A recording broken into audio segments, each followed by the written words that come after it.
Varicose వ్యాధితో బాధపడుతున్నారంట. తక్కువ ఖర్చుతో ట్రీట్మెంట్ కావాలి అనుకుంటే ఎవిస్ హాస్పిటల్ని సంప్రదించండి. నమస్తే రమ్మగారు. నమస్తే జయ. రమ్మగారు, మనము పురాతన ఆలయాలు వాటి స్థల పురాణం గురించి మాట్లాడుకుంటున్నాం కదా. ఏదైనా ఒక స్థల పురాణం గురించి, పురాతన ఆలయం. లక్ష్మీ నరసింహస్వామి దేవస్థానం ఇంకొకటి చెప్తాం. ఇది ఎక్కడుంది? కరీంనగర్కి ఒక 30-40 కిలోమీటర్ల దూరంలో ఉన్న బెజ్జంకి. కరీంనగర్ అంటే తెలంగాణ.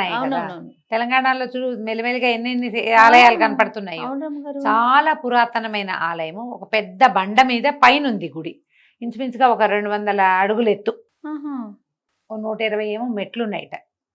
మెట్లెక్కి వెళ్ళిపోవటమే పైకి. అయితే ఈ దీని మీద ఉన్నటువంటి లక్ష్మీ నరసింహస్వామి స్వయంభువు. తొలి కాలంలో ఈ కొండ మీద ఒక గుహలో వెలిసి ఉన్నాడట ఆయన. ఎప్పటి నుంచో ఉన్నాడు. 12వ శతాబ్దం నాటి దేవాలయం ఇది. ఏనాటి 12వ శతాబ్దం? చాళుక్యుల కాలం నాటి గుడి. పురాతన దేవాలయం, అతి పురాతనమైంది. చాళుక్యుల కాలం నాటి గుడి. రామప్ప గుడి పోలికలు కనపడతాయి ఈ గుడికి. ఆ కట్టడము అట్లా కనిపిస్తుంది అనమాట. ఇంచుమించుగా ఒక 17 ఎకరాల విస్తీర్ణం ఉంది పైన ఆ బండ మీద.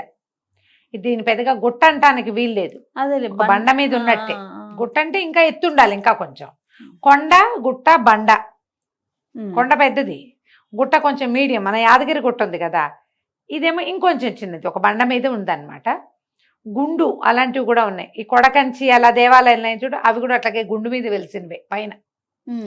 అయితే ఈ ప్రాంతానికి మన ఈ ప్రతాపరుద్రుని కాలం నాటి ఒక మంత్రి గారు, ఒక ఆయన తను బాగా శివభక్తుడట.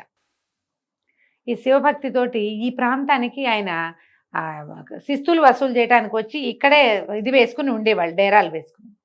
ఆయన తనకి ధ్యానానికి వీలుగా లేదని ఈ బండ మీద పైన ఈ గుట్ట మీద ఒక శివాలయాన్ని నిర్మింపచేసుకుని అక్కడ జపం చేసుకునేవారు.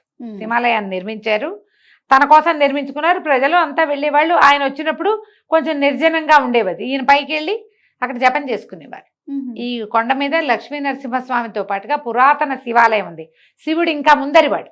అదే శివాలయం కట్టిన తర్వాత ఈయన రోజు వెళ్ళి జపం చేసుకుంటుంటే స్వామివారు ఆయనకి కల్లో కనపడ్డారట. నేను ఇక్కడ గుహలో ఉన్నాను, నన్ను చూడమని. ఆ గుహలో ఉన్న స్వామిని చూశారు. లక్ష్మీ నరసింహస్వామి ఉన్నాడు లోపల, శాంతంగా ఉంటాడు అయ్యవారు. అయితే ఏం చేశారు, తర్వాత ఆ గుహనే మండపంగా మలిచేసి కొంచెం గర్భాలయంగా, కొంచెం ముఖమండపంగా అట్లా చేశారనమాట. చక్కగా లోపల స్తంభాలు అవన్నీ బాగా అరేంజ్ చేశారు. ఈ స్తంభాల మీద బోలెడంత శిల్పకళ కనపడుతుంది. ఎంత పురాతనది! 1200వ శతాబ్దంలో, 12వ శతాబ్దంలో అంటే ఇంతకాలం ఉంది చూడు. అవును, పురాతనమైన దేవాలయం, అతి పురాతనమైంది. స్వామి ప్రత్యక్షంగా తనంతట తను అది ఆ స్వరూపంలో వెలిసి ఉండటం వల్ల ఇంకా కొంచెం ఎక్కువ పవర్ కూడా ఉంటుంది. ఎప్పుడు మనం అట్లా చూస్తాం కదా కదా. తర్వాత కాలంలో కూడా ఇక్కడికి ప్రతాపరుద్రుని కాలంలో చాలా సమర్పించారు స్వామికి. పెద్ద స్థలాలు అవి ఉన్నాయి. 17 ఎకరాల స్థలం అంటే అదేం చిన్నది కాదు కదా, చాలా పెద్దది. పెద్దది, విశాలమైన మండపము అది ప్రత్యేకంగా కనపడతాయి. ఇక్కడ ఒక ప్రత్యేకమైన స్తంభం ఉంది, 30 అడుగుల స్తంభం అట. ఇది ఆండాళ్ స్తంభం అంటారు, అమ్మవారు. ఈ ఆండాళ్ స్తంభానికి ఈ ప్రాంతం ప్రజలు ఏం చేస్తారంటే ఆ స్తంభానికి చీర కట్టి ఒడిబియ్యం సమర్పిస్తారు. అయితే సంతానం కలుగుతుందని చెప్తారు. మనకి లోకల్గా ఉండే పద్ధతులు కొన్ని ఉంటాయి. మన వైపు ఒడిబియ్యాలు పోయాం కదా, మనం ఏం చేస్తాం, చలివిడి పెట్టడం, కడుపు సెలవుకి చలివిడి పెట్టడం అంటారు. అంతే, ఒడి నింపటాలు అవి చెయ్యం. ఇక్కడ ఏంటంటే ఏటా ఒడిబియ్యం పోసే పద్ధతి ఉంటుంది. ఆడపిల్లలకి ఒడిబియ్యం పోస్తారు. ఒడిబియ్యం వండటం కూడా ఒక ప్రక్రియగా కనపడుతుంది. ఈ దేవాలయాల్లో ఉన్న అమ్మవార్లకి ఒడిబియ్యం సమర్పించడం మనం ఏం చేస్తారు, ఏటా పోస్తారు. తర్వాత ఏదైనా పర్వదినాల్లో పోస్తారు. మన ఇంట్లో ఏదైనా పెళ్ళి అయితే, ఓ బిడ్డ పుడితే అప్పుడు కూడా అమ్మవారికి ఒడిబియ్యం పోస్తారు. ఈ ఆండాళ్ స్తంభానికట సంతానం లేని వాళ్ళు కనుక ఒడిబియ్యం పోస్తే, చీర కట్టించడం, ఒడిబియ్యం పోస్తే సంతానం కలుగుతుందట తప్పకుండా. అదొకటి చాలా విశేషంగా కనపడుతుంది. మనం దేవాలయానికి వెళ్తుంటే ఇంకా ముందే ఒక 4-5 కిలోమీటర్ల ముందే ఆర్చి కనపడుతుంది. మధ్యలో నరసింహస్వామి. ఈ దేవాలయానికి మనం ఈ దారిలో వెళ్తుంటే ఒక 4-5 కిలోమీటర్ల ముందే ఆర్చి కనపడుతుంది. బెజ్జంకి లక్ష్మీనరసింహస్వామి దేవస్థానం అని.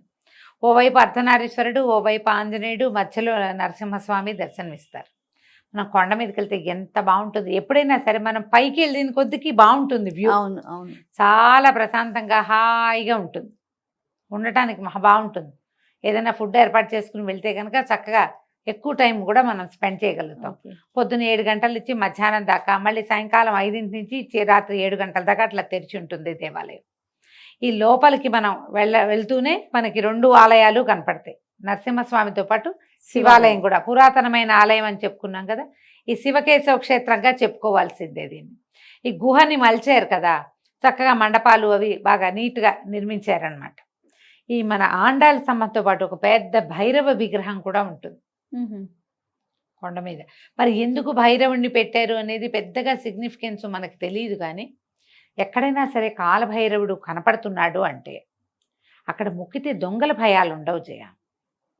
అలా చెప్తుంటారు. వస్తువులు పోగొట్టుకోవటము, మన ఇంట్లో చిన్న చిన్న దొంగతనాలు, మనమే ఎప్పుడు ఎక్కడో చోట వదిలేస్తాం, లేదా మనం అదాటుగా ఉంటే ఎవరో లాగేస్తారు. అవును, ఆ ప్రమాదాలకి ఎప్పుడు కాలభైరవుడు చాలా సమాధానంగా ఉంటాడు.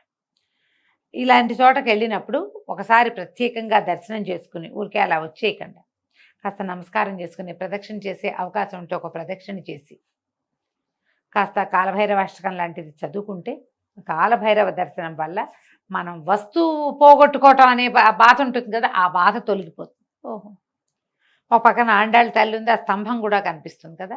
అమ్మవారు ప్రత్యేక స్వరూపంలో విడిగా మనకి కనిపించరు, కానీ లక్ష్మీ నరసింహ స్వామితో పాటే ఆమె కూడా కనపడుతుంది. మనకి హైదరాబాదు చుట్టుపక్కల ఇలాంటి పురాతన దేవాలయాలు ఎన్ని ఉన్నాయో. ఒక రోజులో చేయగలిగే ప్రయాణాలు, పొద్దునెళ్ళి సాయంత్రం వచ్చేసేవి. పిఎస్ఎం లక్ష్మి గారిది ఒక పుస్తకం కూడా ఉంది, హైదరాబాద్ నుంచి 100 కిలోమీటర్లు అని. అన్ని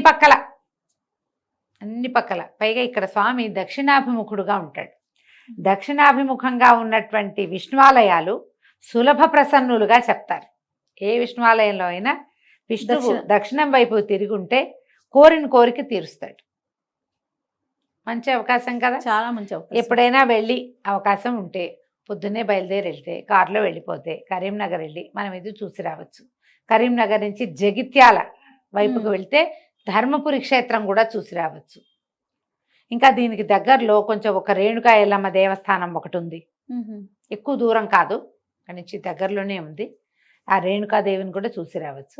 అవకాశం ఉన్న వాళ్ళు ప్రయత్నం చేయండి. మనకేంటంటే చాలా ప్రత్యేకంగా చిన్న చిన్న దేవాలయాల్ని మనం పొద్దున్నే వెళ్తే 12 గంటల అయిపోతే తిరిగి వచ్చేస్తాం. ఆ రోజు రిటర్న్ అయిపోవచ్చు, ఆ రోజే రిటర్న్ అయిపోవచ్చు. మధ్యాహ్నం లంచ్కి ఇంటికి వచ్చేసేయచ్చు.